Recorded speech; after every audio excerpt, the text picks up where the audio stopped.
Bob Lambert MBE is back at the Spy Cops inquiry on Monday. This time he'll face questions on his role as a manager overseeing the undercover unit. But we've already heard plenty about his years as one of its most notorious field officers, a man who left behind a trail of wrecked lives.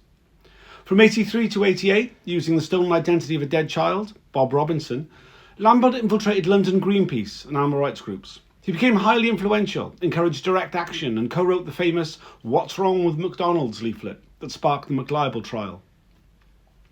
Despite being married with children in his real life, he deceived 4 women into long-term sexual relationships. He fathered a child with one of them, which he then abandoned.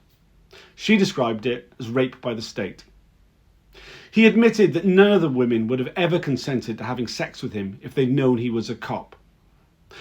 It was common knowledge in the SDS that he'd fathered a child. But one of his managers, Tony Waite, said that he and the other bosses did nothing about it because there appeared no reason to take action. He set up his own cell of the Animal Liberation Front that carried out the 1987 arson campaign against Debenhams, acting as an agent provocateur to set up 2 activists, Jeff Shepherd and Andrew Clark, who were wrongly convicted and imprisoned for years. Another SDS manager, Eric Docker, recalled how a senior official told him of Lambert, "The man's out of control, you've lost control of him."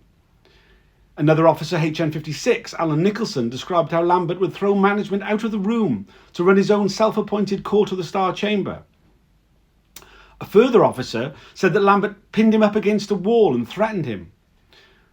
During his questioning, Lambert repeatedly answered, "I can't recall," to question after question, except when weaving elaborate, frankly unbelievable stories about how he learned activist plans whilst denying any direct involvement himself.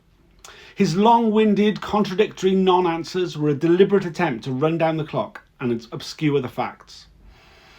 Following his operational exit in 88, Lambert was promoted. By 94, he was SDS operations manager, mentoring and supervising the next generation of undercover officers. To see how the man who wrecked lives on the ground went on to run the whole operation, tune into the inquiry at 10 a.m, Monday the 15th of June. I'll be there, attending so that you don't have to. Subscribe and turn on notifications to follow the proceedings.